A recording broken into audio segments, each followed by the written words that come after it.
We play. We fight. We conquer. Welcome back to the Freak Show, where our one rule is Goblin Barbarians for the win. I am your host, Bumpy McSquigums. It's time, guys and gals, ladies and gentlemen. Age of Wonders 4, character creation's done, factions built. We're ready. We're diving into the game. We're starting. This is gonna happen, I hope. So excited. Alright, Initiation Realm, Fields of Rebirth. It's gonna be so good. I can't wait. Alright. Oh, look at it. He's so pretty. Kimiara McSquigums. A new ruler emerges. Explore your surrounding and expand your domain. Prepare to face your rivals and become the master of this realm. Your choices will shape the new Age of Wonders. That's the name of the game. All right, sweet. Oh, I'm so excited. All right, Goblinoid Barbarian. Okay, we know what's going on. Starting magic. Song of Recklessness for 3 turns. Berserk. Uncontrollable, and he is stronger, but no, I'm going to go with the healing roots. Oh, these are both my starting magics. Got it. New Age of Wonders dawns. Sorry. Allow me to lend some aid, O Empress. During play, messages like this will provide advice on how to achieve victory on this realm. Some of these will trigger objectives for your growing empire. Click on the question mark button on the bottom right to open additional advice. If you want to reread any advice, you can open the advice history in the same menu by pressing the checkmark button. You can also disable and reset these messages in the settings menu. Nope. Teach me your ways, O mighty game. Take some time to look around and familiarize yourself with your new surroundings. By the way, I have the first episode in my little rendering program, so if I'm a little laggy, probably why.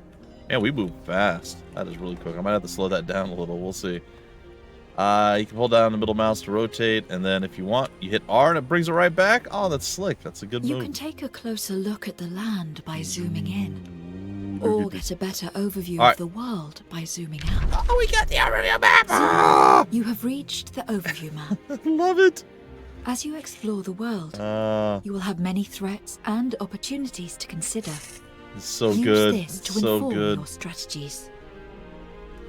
All right, zooming back in, we'll get to the regular view. This is one of the first things that just like blew my mind when I saw it in Age of Wonders 3. I was like, oh, this is incredible, and I love that they still have it. And oh, it's so good. Now, don't get me wrong. Age of Wonders Planetfall was fantastic too. I know it sounds like I only liked or played one. This is a weird.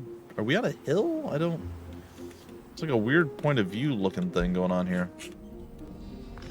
Right? Like this is lower on a hill? I don't know. It's fine. Alright, zooming back and we'll get you the regular view. Yep. Cool. City management, encyclopedia. Yeah, it's fine. City management tutorial on how to manage your cities. Sure, we'll go through it. To learn more about the city management, select your city, Skragheim, on the map. Okay. You have selected one of your cities. I have. Cities are central to your economy and allow you to build more units for your armies. It's true. Food, draft, and production are resources used to develop your cities. Gold, mana, Imperium, and knowledge are resources that can be spent on any city, unit, or spell. Locations and province improvements located in the city's domain will provide you with income. Structures can be built to improve your city. Indubitably. Select the hammer button located in the right side of the city panel and choose a structure to build. They suggest building a storehouse or a workshop. This is true. Hammer icon on the... Oh, we're here. Alright, so let's just take a look at what a storehouse does. Gives us 10 food income, costs us 130 production, takes 7 turns to build, and 60 gold.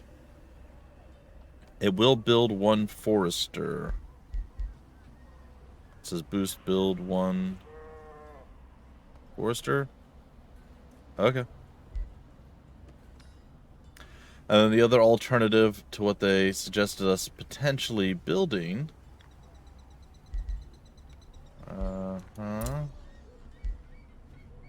was a workshop. Draft income increases, production income goes up as well. So, honestly, I think I'm going to go with this. It's still 7 turns, 130 and 60.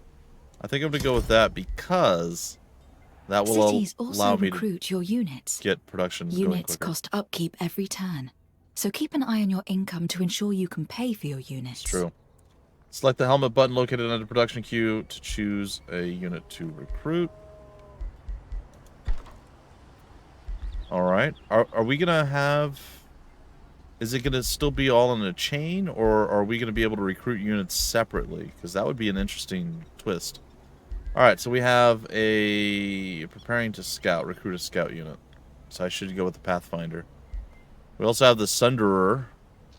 It's a skirmish unit. It's got melee and a javelin. And then we have a warrior, which is, well, he's a warrior. He's got a shield bash and melee stuff. And alright, Pathfinder, that's what they want. I've recruited the scout. And it looks like there's a 3 down this path. So it does look like building and recruiting are on different tracks. It's interesting. And I like it. I like it a lot. Alright. Orders required. You have selected an army. I have. Armies are the core of your military strength. They can explore the world, attack your foes, and defend your lands. The banner above each army shows what faction they belong to. Yep. The panel at the bottom of your screen gives you more information about your army. So we have our individual units. We have the Furies, which should be stronger units. We also have War Shamans, which have Invigorate, temporary hit points. Have to use within the zone of control. Okay. It's kind of a heal. We have a Warrior. We have a couple Sunderers. And then these are probably our more powerful ones, our ranged units, the Raging Goblins. And they can shoot bow. And then, of course, there's us. Do we have... You have selected a hero. Heroes lead your armies around the world. Only they have the authority to explore ancient wonders, construct outposts, or start a siege. Level up heroes by using them in combat and equip them with items you find as loot. Does not look like we have any additional items that we can... I've never been a fan of this style. What's with this? Oh, it's two-handed. I've never been a fan of this style of equipment. I'd rather just have an equipment, like a big block of equipment, and I can just drag it to the various slots. This doesn't... I don't know. We'll see. Maybe we have it both ways. Maybe there's 2 different options there. All right, we have our Great Axe. That is our weapon, of course. All right, I'm here for it. Okay. Well, our tutorial thing has kind of disappeared. So, they said that there's a question mark button somewhere. I actually don't see it. I'm fine. Like, I know enough. Oh, right there. I know enough of what to do, but still slightly strange. Throne City, unique. You know what? Let's just start playing. The tutorials will pop up as we go. There's a food stash there. There's clearly some gold over here. Moving on to it with an army, your heroes can use. Okay. So we right-click to move? We do. Rewards. Wand of Poison Darts. Okay. Open hero screen. There we go. So we can now use that. It'll give us a little bit of a ranged attack. Single magic attack at target. It's got a 90% chance of inflicting poison for 3 turns. Okay. I will take it. I wasn't expecting it to actually be an item to start with.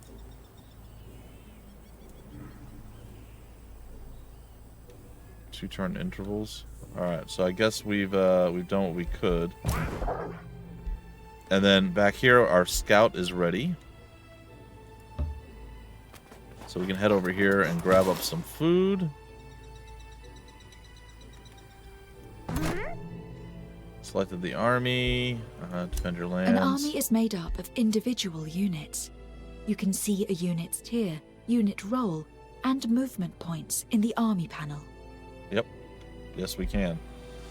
So, I believe the 5 is our current movement points out of a total of 32. So they have 32, 32, 32. These have more. These have 40 as the movement points. So it's nice to find or make an army that can move at like max range of all the units. Or if Your armies can move a limited distance every turn. The distance they can move depends on the terrain they traverse. It's true. You can move your army by right-clicking on a hex on the world map. You can control which units the armies move by left-clicking on the portrait. So yeah, if we wanted to split off these two and let them move further, we could totally do that. So yeah, this is pretty much exactly what I was anticipating and expecting. I like it. I like what I see. I like what's going on so far. We have to set an arcane research. Arcane research enables you to learn new spells and acquire new units. The culture and tome you have chosen for your faction determine the initial skills you can unlock through arcane research. I like that Divine Prison can immobilize enemies. And it says wait, is this a combat summoning spell? I'm like, because it looks like it's got Forest Walk as like movement. I'm like, what? Alright, and then we can summon the Entwined Thrall, which I am always a fan of being able to summon some additional units. So this is a summon spell that would actually become a unit in our army. I think I'm going to go with that. There we go. Your empire will research the skill over time using your knowledge income. Yep, 60. Once the research is completed, you will choose between 3 new skills. Sure. Alright, we haven't finished the army movement thing. That's good. Whenever an army moves onto a hex occupied by an enemy army, initiates combat. Nearby armies on both sides can reinforce the battle. You are about to begin exploring your surroundings. While the wide world holds plenty of things to find, 2 of the most valuable places you can come across are free cities and ancient wonders. Sure. Discover an ancient wonder and discover a free city. So, any adjacent armies. So, like everything's kind of a hex grid. I don't actually see the hex grid. And maybe it's changed a little bit, but it used to be everything was like a hex grid. Why can't I click on you? There we go. Oh, it still is. It still is. You can see it there. Here, we'll probably see it better on this guy. So there's a here, and all around, right? So any adjacent thing to this. So if we were attacking something here, we had an army here, and here. They could all go in and take the fight to that guy, which is really, really, really ridiculously cool. But that also works for enemy units as well. So do be careful, as it will be bad if you are not. Okay, we're going to end our turn. Day 2 dawns. We're going to continue our scouting prowess. Oh, we see a spoopy boy over there, and we see something over here. I'm glad I didn't just walk directly onto that, because that would have been very unfortunate for me. There's a demi-giant ruin, and an underground passage. Alright, looks like we have some battles that we have to go do over here, or we should go do over here. I'm gonna go take a look at the city this again. This city has grown and gained a new population. Oh, very nice. Each additional population enables you to expand the city's domain by placing a province improvement. I don't remember it being like this large of a thing. I thought we just had like an area of control that like expanded out further. But it has been a while. So I think the thing that's going to be the most beneficial to us is this one. Like, there's not really even a question.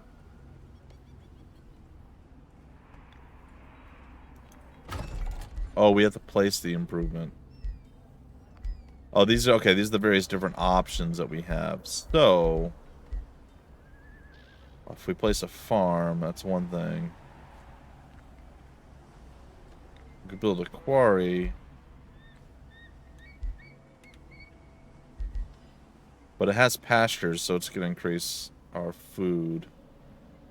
Where is our food income? Do we have it somewhere?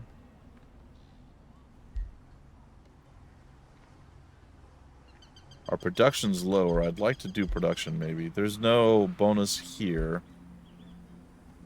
We can do a quarry. What was it here that we can get? We could build the forester. And that kind of gives us a split of both. It's not great either way, because we can get 5 or 5, but this gives us 2 and 3. You know what? That's not terrible, but then we can look over here. The gold vein, we can just get gold from it straight up. I'm gonna go with the forester. I think that is probably one of the better plays, maybe. Every province has different features, which determine what type of improvement can be built in it. It's true. Click on the pin button to add a province to your city's domain. Okay. Did I do that already? I feel like, yeah, I already did that. Okay, that's fine. You're about to begin. Okay, it's fine. Over here it is much better to build the farm because we have pastures and we're going to get more out of it than that. As much as I want to go north to explore over here and or even southeast to go that way, I feel like it makes the most sense for us to travel with our army over this way to deal with these guys. What kind of terrain are we good at traversing? I wonder. You have gathered a large amount of Imperium. This represents the influence you have over the world.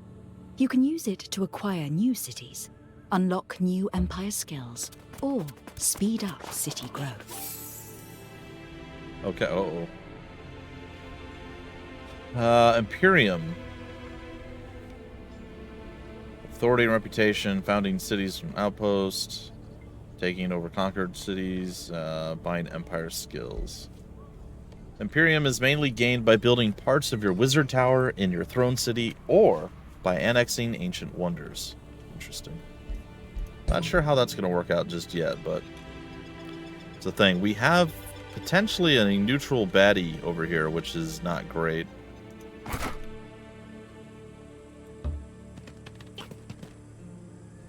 We are not getting a lot of movement out of our squad, but I believe next turn we get our Pathfinder back. Or our new Pathfinder, I should say. Independents are moving. I'm going to try to skirt past them. Oh my god, there's a giant fish monster. There's a small monster den. They are sleeping right now. But that doesn't mean they're going to always be sleeping. Okay, we have another scout here that we can send off on a hero's journey. There are a lot of things roaming around. We can now build a new creature. A new empire skill is available. Generate food. I think I'm gonna go with another warrior or 2, and then a sunderer. It's gonna be the plan. We'll see how that plays out. It does say we have a new empire development skill. Oh my god, what is this? Tree. Here you will specialize your empire towards certain playstyles. Increase your empire's affinity to open more options. Very cool. Learn about each empire skill by hovering over it. You will progress toward unlocking your next empire skill every turn, depending on your affinity values. Cool. Once unlocked, you can spend Imperium to obtain the empire skill. Unlike research, the empire skills provide more passive bonuses and activate immediately upon selection. That's cool. Select an empire skill. Alright, so... okay. Nature and affinity, sure. And then over here, fruitful integration. Founding and absorbing cities takes 2 less turns. Newly founded or absorbed cities gain 1 to population. That's not bad.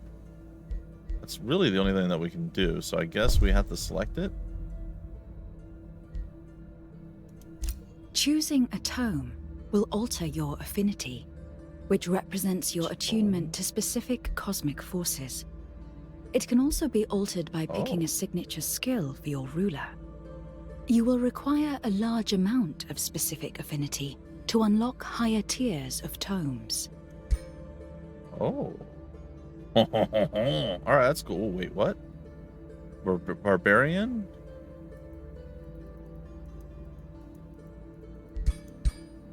Okay, well, sure. Yeah. I mostly understand that. It is cool. I love seeing new stuff, new innovation and whatnot. That looks great. Look at the map as we're doing stuff. Oh, it's so cool. Ah! Love it. All right, orders required. Ready to get into combat finally? Let's do it. It's a safe battle. We are absolutely fighting it. Occupational hazard. Oh no. As your troops approach the band of mercenary guards, they raise the white flag. Well, we were hired by a rich merchant to look after the mana node, the leader of the gang. A wild speaker explains. We expected to protect it from roaming scoundrels, not against a full-fledged assault. Please accept our surrender and let us go. You vastly outnumber these guards. Do you let them leave the mana node without a fight? Oh, no.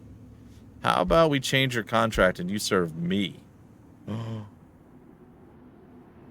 You know what? I like that. Let's do that. This me Tanat, by the way, is going to love this. This is going to be so great. All right. Friend, you are now part of the army of Chimera. Yay. All right, now this isn't going to help us tremendously because we have to annex this area and control it, but eventually it'll be helpful. You have encountered a resource node. They provide additional yield to the province they are located in. Yep, but they're not within our province just yet. Nodes are often occupied by marauders. To claim the node and its benefits, these guards will need to be removed first. Indeed they will. Alright, well... what we haven't done yet is... and I don't know how to do it. Is it here? Yeah, we'll do that. So, not all neutral armies are the same. An army bearing the tower banner represents a free city, sure. A black banner with a skull signifies a marauder guard. The red banner with the skull signifies an army belonging to an infestation. Okay, that's good to know. I want to check out our spells. Do we have any strategic ones? No. What about tactical? These are spells for tactical combat. These are world map ones. Okay. Well, I guess in our next endeavor, we are going to go and do battle with this guy. It should be a safe battle, as they are stating, but we will see. You're about to begin exploring. Yeah, I know. Orders are required. We can rest you, right? Yeah. All right. So our 5th dawn, we're going to move you here. Sorry, here. We're going to move you here, and we're going to launch the attack.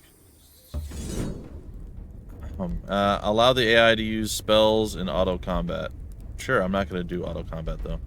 Alright, so we're bringing our main group along, and then this is all of our secondary group, which is just the wild speaker at this point. So, we could not opt to take them, but we can definitely opt to take them. I like that there's an outline here that shows it, and all the people that are going to participate in this combat. And we're doing manual combat. Oh, it's going to be so good. Been waiting. Okay. Chimera McSquigums attacks the Marauder Guard. Oh, this is a terrible battle. Welcome to the field of battle. Here, you must kill or rout your foes in order to claim victory. Okay, it looks like none of them are ranged. The defending army always takes the first turn, followed by the attacking army. So it's our turn, huh? You have selected a unit. I have. It has 3 action points to spend on moving and using abilities. Alright, different... okay, I see the action points are here. Different abilities have different action point costs. Some trigger once per action point available. Using ability will almost always end a unit's turn. As you plan movement, you can see the number of action points you have available at your destination. Okay. So you see, if we move here, that's 1 action point used. Here's 2. Why is there... oh, high foliage, Hold Alt to target. Oh, so that's obscuring our movement. I see.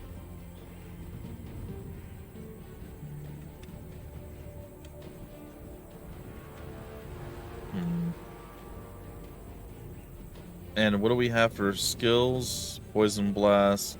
How far can that go? Oh, that's what I had selected. I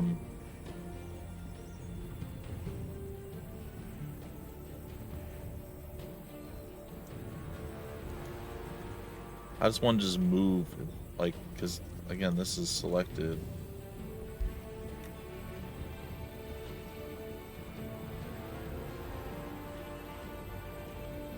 I'm just going to try to move a little bit here. Okay, I moved with the right click. Out of range. Do we know the range of this? Range is 4 is what my guess is.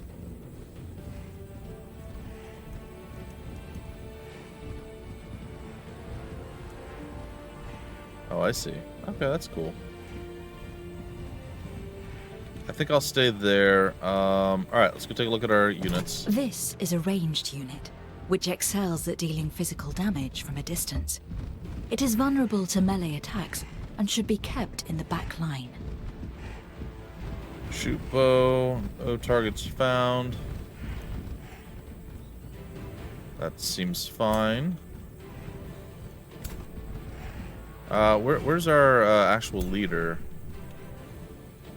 Where's our war shot? Oh, there she is. Alright.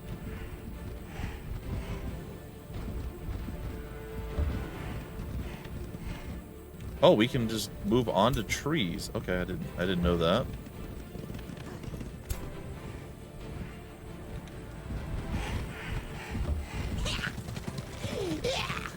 Oh, I love our little people. And our war priests. They are ready. Okay. I think that's about as good as we can do. Invigorate. We don't need that right now.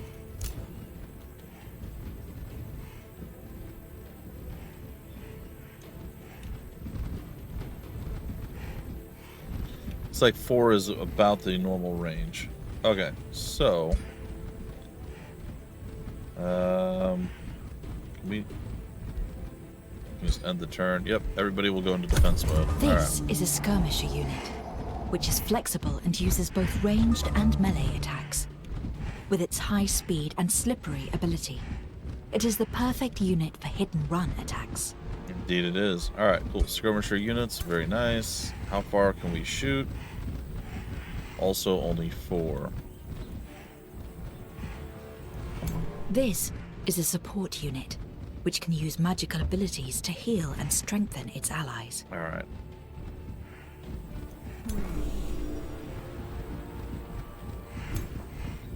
I'm actually a little concerned with how this might play out because of the flying units. I like the idea of where most of our units are, but I don't particularly like a few parts of this. They're like making me a bit nervous.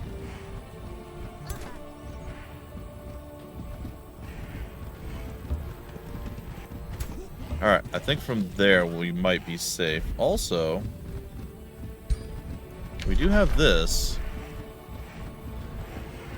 So we could do that. We could also turn one of our units enraged and so on and so forth. It's fine. I think we're going to end the turn. I let them close with us. They seem not to want to actually engage at this point, which makes sense. You have selected your ruler.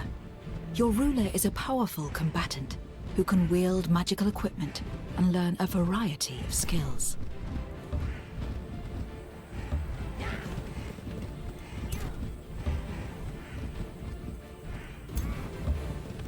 Alright, I think we're going to shift everybody over this way. I don't know if they're going to engage with us. I kind of wish I could have done that differently. It's fine. Since we are attacking them, all they have to do is like survive for so many turns, I believe. Oh, they're gonna engage with us. Okay, this is fine. Oh, I put them in a bad spot.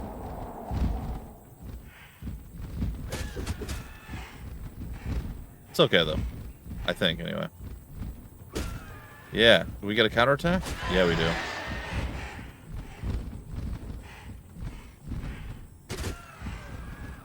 That works. And here comes another one.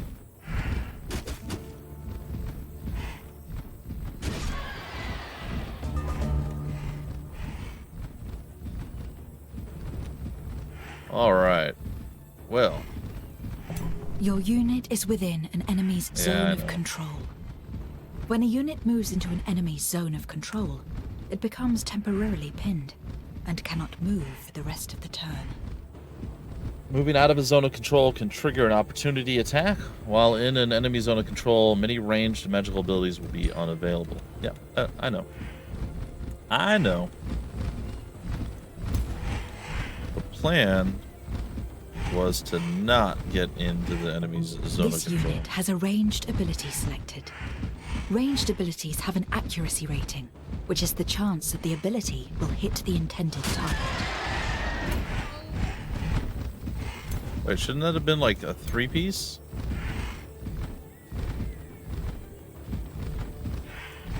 Alright, we're gonna go melee on this guy.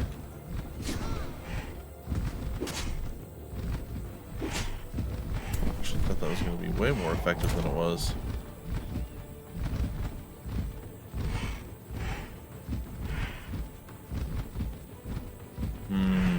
We have a few options here.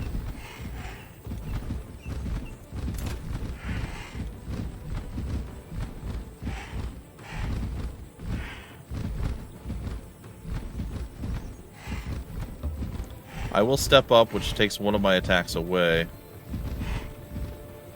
But it allows me to shoot these guys and take them out. Unless we grazed attack them, which we did, but it still kind of worked out to our advantage. And now at this point, what do we have? The Wand of Poison Dart's not really going to work for us. How far does that go? It's 4-2.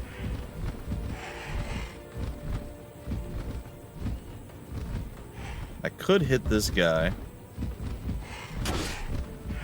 That was a nice big hit there. I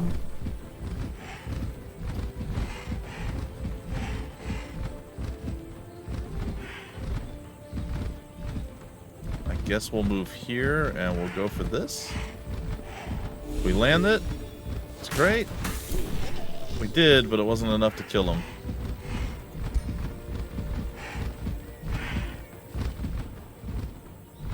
And the unfortunate reality is I cannot actually attack with you. This is a shield unit, Okay. a frontline melee fighter. When entering defense mode, it grants a bonus to adjacent allies, protecting them against physical attacks. Alright, I think I'm going to go ahead and bonk this guy. We'll put the shield wall up. And honestly, I think that's pretty much it. So we're going to have to watch and see what happens next. How much health are we missing off these guys? We're missing enough that I could use this spell.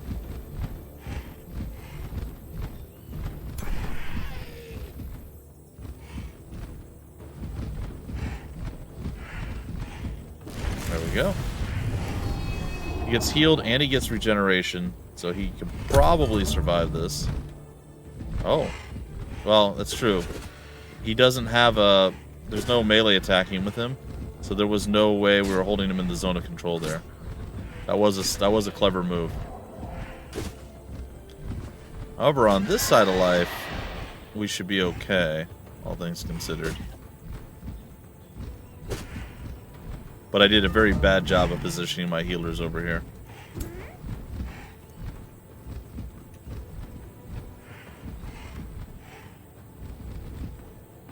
Why is that such a bad chance for me to hit that?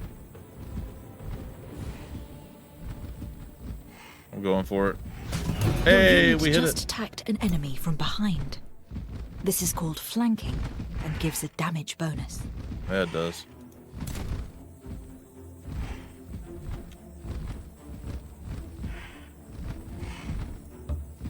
Gonna move there, gonna move here, and then we're going for that flank attack. And as you can see, super deadly. So remember, if you move directly next to someone, you enter their zone of control. That's the reason that I moved extra and extra. Now, another thing to also take into account. Her attacks are literally a one-off attack. It's a big, strong, super powerful attack, but it's a one-off single attack. So it doesn't matter so much with her specifically if we have all three of our points, whereas many other folks, like our archers here, for instance, it does matter if we have all three, because we will fire 3 times. First shot, second shot, third shot. So as you see, it matters quite a bit in that situation, in that case.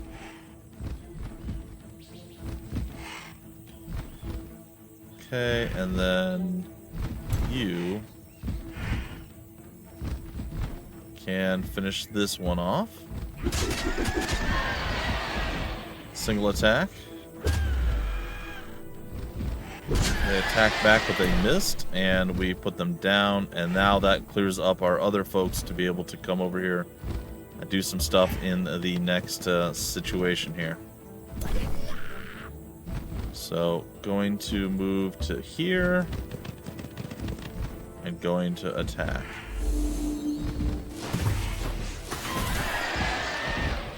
And it was pretty devastating. Now at this stage, we can't do this again because it's got a cooldown, 2-turn cooldown. So we could technically do this if we wanted to increase our defense, but I think I'm just going to go for it and hit him.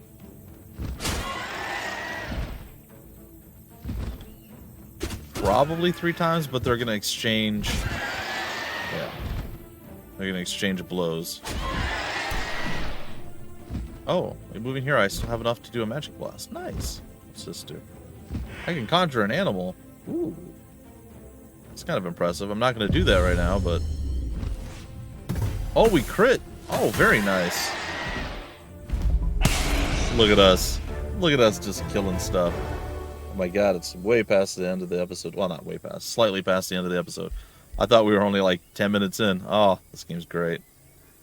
All right, we could watch the replay if you wanted to see how the whole battle fell apart or came together or whatever you want to say. I definitely made a lot of mistakes in that, but I managed to pull it together and use stuff. I will say the terrain is very in your face and kind of, I don't know, it makes it a little bit hard to see. And I think that's fine if it's only in stuff like these forests and things. I like the idea that, you know, whatever you're fighting in, the terrain changes and you have a different...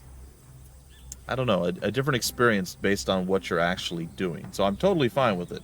It's just one of those things where I'm like, man, I really struggled to see. I didn't know I could move, against trees and stuff. But, yeah, that was great. I love that. That was fantastic. And nobody really got too hurt. Our little warrior got beat up a little bit. And some of our other ones did. Hey, one of our guys leveled up, too. Very cool. The battle was won. Alright, well, let's go here. And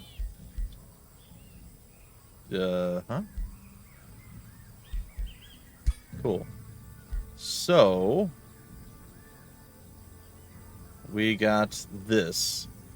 Oh, that's right. So actual units, like heroes, the multiple heroes that we have, like Chimera, will gain additional things that they can do, different additional skills and passives and things like that you could actually go and spend points in to claim and make yourself better with. Whenever a regular soldier unit, a non-hero unit essentially, goes and levels up, they get a variety of different things that happen throughout the course of their leveling up. So we're looking right here at the rank right now. Current rank is soldier. So you started as a recruit with no benefit. Now we have a soldier, which gives it a +6 to its health.